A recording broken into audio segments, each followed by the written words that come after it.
सभी धर्म प्रेमी भव्य श्रोताओं को मेरा सादर जय जय। मैं हूँ प्रिया जैन, पत्नी श्री अंकित जैन।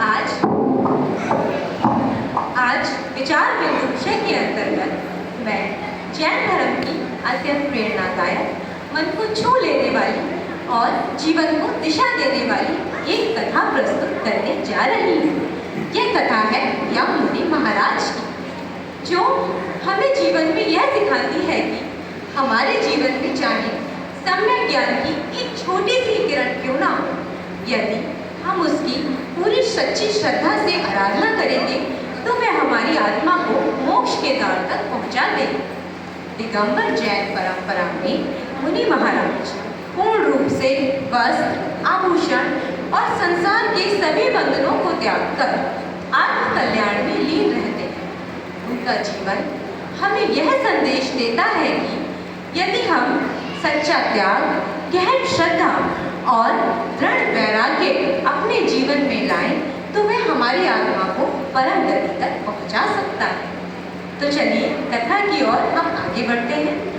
उड़ देश के अंतर्गत धर्म नाम का एक सुंदर और प्रसिद्ध शहर है, जिसके राजा थे यम। वे बहुत ही शास्त्रज्ञ और बुद्धिमान थे। उनकी रानी का नाम धनवती था। धनवती के एक पुत्री और एक पुत्र था। पुत्र का नाम गंधर्व और पुत्री का नाम पूर्णिका था। पूर्णिका बहुत ही रूपवती थी। जो भी पूर्णिका को देखता वो उसके रूप पर मोहित हो जाता। इसके अतिरिक्त राजा की अन्य और भी कई रानियां थीं। उन सभी के 500 पुत्र थे। वे सभी 500 भाई बचपन से ही धर्मात्मा थे और संसार के मोह से विरक्त रहते थे। राजा के मंत्री का नाम दीर्घ था, जिन्हें राजनीति का बहुत अच्छा ज्ञान था। एक दिन राज ज्योतिषी ने पूर्णिका के लक्षण वगैरह देखकर राजा को बताया कि महाराज, पूर्णिका बहुत ही भाग्यशाली है। जिससे भी पूर्णिका का विवाह होगा वे संपूर्ण पृथ्वी का स्वामी होगा।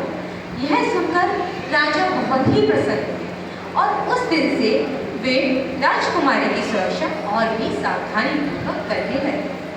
राजा ने पूर्णिका के लिए एक बहुत ही भव्य और सुंदर तलघर बनवाया, ताकि कोई भी सामान्य राजकुमार और व्यक्ति राजकुमारी की झलक न देख सके।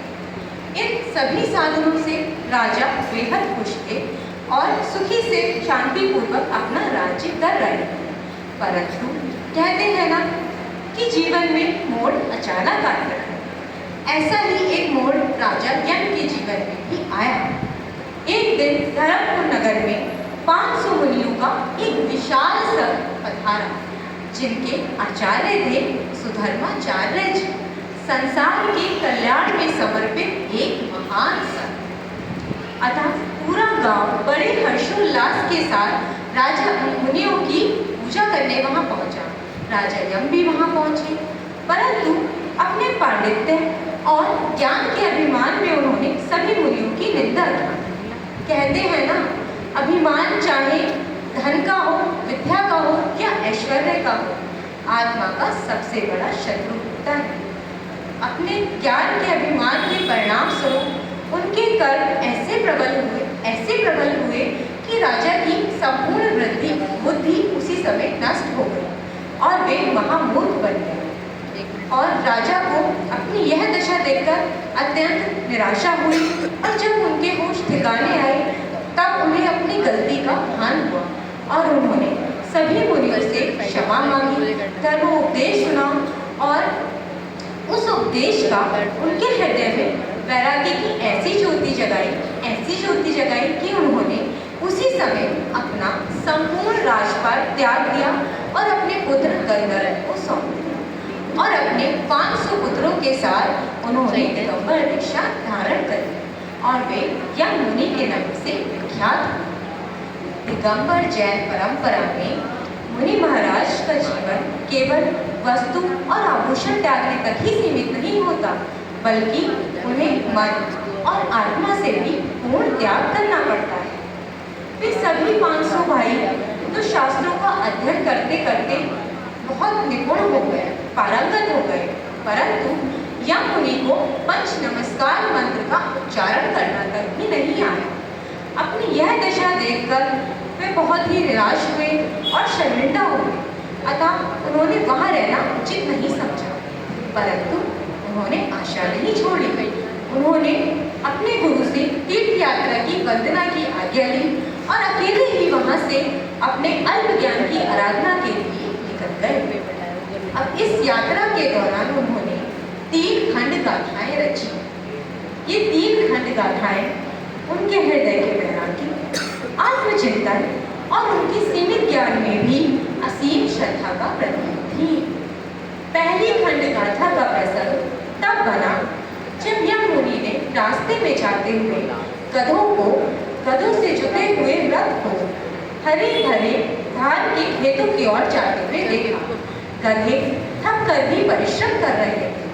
तब उन्होंने अपनी आत्मा से कहा, वे गधों, कष्ट सहोगे तभी खा पाओगे। पहली खंड गाथा में उन्होंने अपनी आत्मा से कहा, वे गधों, कष्ट सहोगे तभी खा पाओगे। इसका मूल मंतव्य यह है कि इस संसार में स्थायी सुख और उपलब्धि प्राप्त करने के लिए हमें कष्ट और परिश्रम सहना ही पड़ेगा, परंतु आत्मा का सच्चा सुख केवल मोक्ष में है। जिस प्रकार गधे मेहनत करने के बाद भी घास खाते हैं, उसी प्रकार हमें भी तप, संयम और कठिन साधना के द्वारा अपने कर्मों से बंद होना चाहिए। दूसरी गाथा का प्रसंग तब बना जब कुछ बालक खेल रहे थे और होलिका वहां अचानक आ पहुंची। होलिका को देखकर सभी बालक ठिठक गए। तब यम मुनि ने होलिका की ओर देखते हुए अपनी आत्मा से कहा, दूसरी ओर क्या देखते हो? दूसरी ओर क्या देखते हो? तुम्हारी कठोर बुद्धि को छेदने वाली होलिका ही तो है। यहाँ पर होलिका का अर्थ मोह और आसक्ति से है। मोह और आसक्ति ही हमारी कठोर बुद्धि को पत्थर जैसा बना देती है, लेकिन वैराग्यता इस कठोरता को छेदने वाली सूली है। अतः यह संदेश बिल्कुल स्पष्ट है, सच्चा ज्ञान मोह और आसक्ति को त्यागने से आता है, अभिमान से नहीं। तीसरी गाथा का प्रसंग एक मेंढक और एक सर्प से जुड़ा। यम मुनि ने देखा एक मेंढक कमल के आड़ के पत्ते में छुपी हुई सर्प की ओर आगे बढ़ रहा था। तब उन्होंने मेंढक की ओर देखते हुए अपनी आत्मा से कहा, मुझे तो किसी का भय नहीं है, भय तो तुम्हें है। तीसरी गाथा में उन्होंने कहा, मुझे तो किसी का भय नहीं है, भय तो तुम्हें है। इसका मतलब है आत्मा तो अमर और निर्भय है। डर तो केवल इस शरीर और संसार में फंसे रहने के कारण उत्पन्न होता है। सच्ची मुक्ति का ज्ञान भय मुक्त होकर आत्मा की शुद्धि में। अतः इन तीनों गाथाओं का स्वाध्याय करते हुए यम मुनि धर्मपुर नगर के बाहर एक बगीचे में कार्योत्सव ध्यान में लीन हो गए। परंतु उनके पुत्र और उनके जो मंत्री थे वीर, उनको भ्रम हुआ कि राजा अपना राज्य लेने वापस लौटे, तो वे रात में ही तलवार लेकर उन्हें मारने वहां पहुंचे।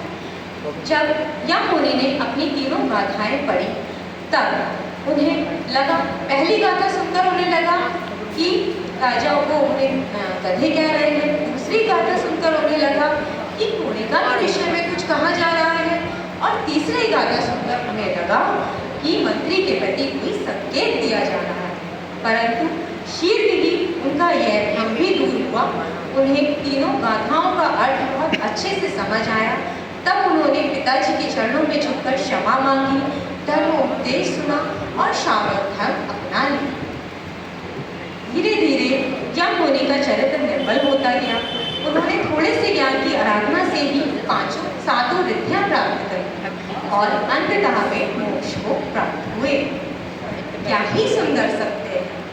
यदि श्रद्धा हो तो थोड़े से ज्ञान की आराधना से भी हमारी आत्मा को मोक्ष की उन्नति की ओर बढ़ा जा सकता है। माननीय श्रोतागण, इस कथा से हमें यही प्रेरणा मिलती है कि हमें जीवन में अभिमान को त्यागना चाहिए, वैराग्य को अपनाना चाहिए और हमारे पास जितना भी सीमित ज्ञान है उसकी श्रद्धापूर्वक आराधना करनी चाहिए, क्योंकि यही हमारे मोक्ष के द्वार खोल सकता है। तो आइए इस प्रेरणा को हम अपने जीवन में उतारें और अपनी आत्मा के कल्याण का मार्ग प्रशस्त करें। धन्यवाद। जय जिनेन्द्र।